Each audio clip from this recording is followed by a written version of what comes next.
Bonsoir à tous, nous sommes à Dijon, devant l'un des temples de la musique actuelle, c'est la salle de la Vapeur, un des lieux aujourd'hui du festival générique qui se passe en Bourgogne, en Franche-Comté, en Alsace, on va y revenir. Et nous sommes devant cette salle pour évoquer la musique électronique, mais aussi la notion de label, avec un label dijonnais connu maintenant dans le monde entier. Il s'agit de Citizen Records, générique explicatif. Merci.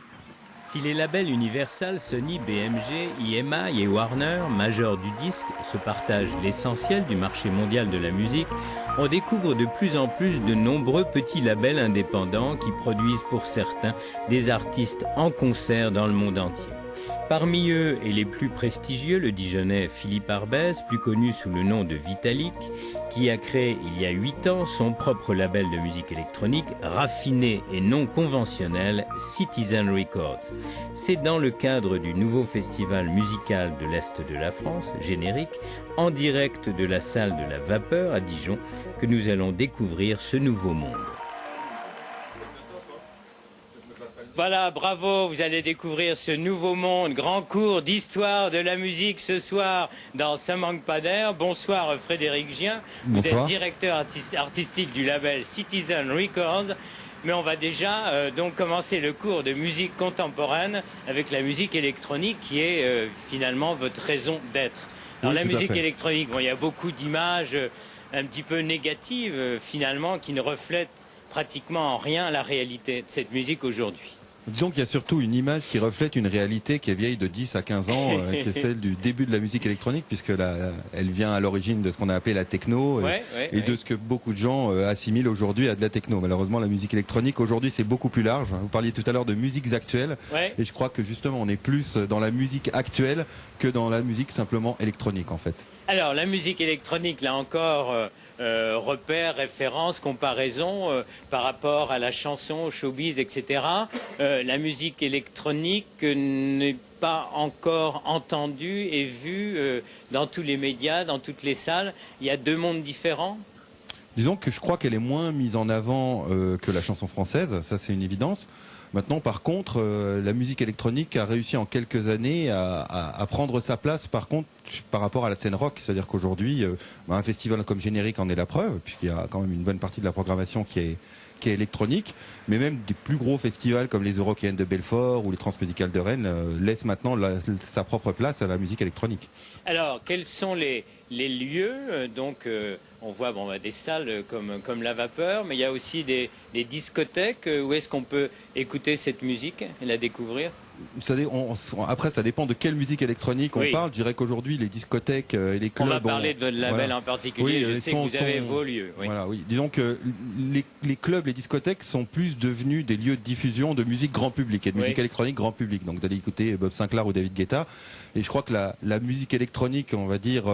moins grand public et un petit peu plus... Mais novatrice exactement, et plus présente dans des salles comme la Vapeur ou sur des plateaux de festivals rock. Voilà, et elle est portée à travers le monde par des labels comme vous, Citizen Records, où vous faites voyager vos musiciens, vos compositeurs, vos artistes à travers le monde. Oui. Encore une fois, définir un label, votre label, Citizen Records, c'est un moyen. Disons que c'est avant tout un groupe, une famille, pour reprendre un mot un peu galvaudé, mais c'est un peu vrai. Voilà, donc c'est vrai qu'on est plus une famille avec des artistes, des gens qui font ce que les Anglais appellent le back office, donc le travail de tous les jours au bureau, et puis des artistes qui en studio eux font la création en fait. Alors, et puis un artiste qui est le fondateur, le compositeur, qui écrit exactement, je parlais de Vitalik, qui nous rejoint maintenant. Merci d'être avec nous, parce que quand j'ai annoncé au public le plus jeune, et certains moins jeunes que vous étiez avec nous, c'est vrai que vous êtes très connu en France, maintenant même à travers le monde. Non mais c'est vrai, alors première question, donc vous êtes originaire de Dijon, apparemment vous, Citizen Records, vous êtes très heureux de rester enraciné à Dijon. Comment vous vivez cette notoriété ? Plutôt bien, il n'y a pas de paparazzi ni de fans affolés, donc rien de spécial. Alors finalement, vous vous êtes créé votre propre label pour pouvoir vous diffuser, vous transporter. C'était un choix assez osé quand même au début. Il y a deux raisons à cela. Il y a déjà, pour des raisons artistiques, d'indépendance. Donc j'ai ma propre maison de disques et donc c'est vrai que je suis moins dépendant des plus grosses compagnies. Et il y en a trois raisons. Aussi pour une existence juridique, c'est important. Et puis ensuite pour donner une chance à de jeunes musiciens. Oui. On revient un petit peu en arrière, mais pas trop longtemps, parce que c'est court. La musique électronique, c'est une influence, une découverte. Comment vous étiez musicien déjà, enfant? J'étais tromboniste. Oui. Donc je viens du classique. Par contre, j'ai toujours aimé ça, que ce soit de la disco ou Jean-Michel Jarre quand j'étais plus petit. J'ai toujours aimé ces sons synthétiques et d'autant plus s'ils étaient dansants. Et ensuite, vous avez choisi de composer, puis ensuite d'écrire. Alors, quelles sont vos influences? Elles sont multiples. J'aime beaucoup la disco, donc Giorgio Moroder, ça reste une référence.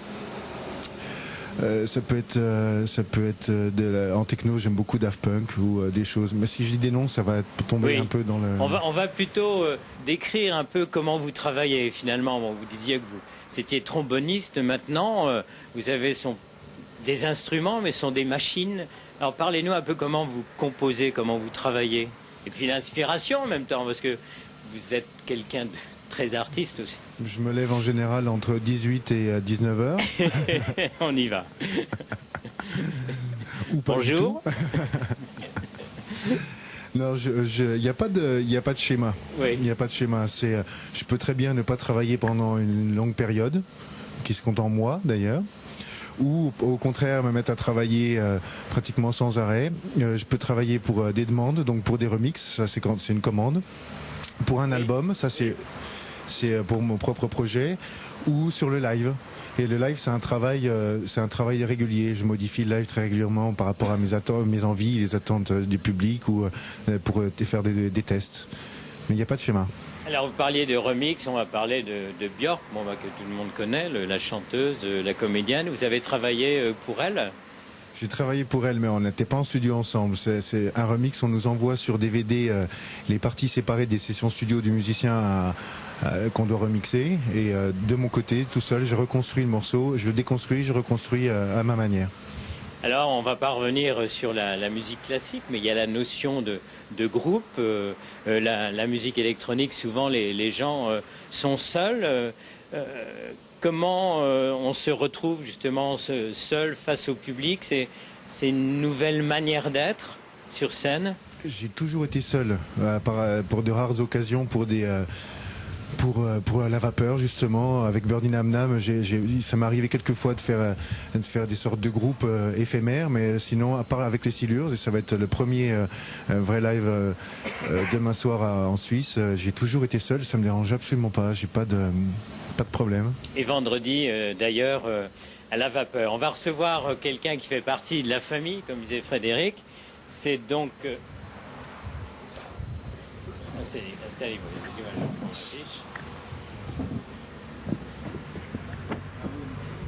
Alors, bonsoir Benoît. Bonsoir. Vous faites partie donc de la famille. C'est plutôt le côté, le graphisme, c'est aussi la vitrine, le regard qu'on a sur Citizen Record, c'est-à-dire le site internet.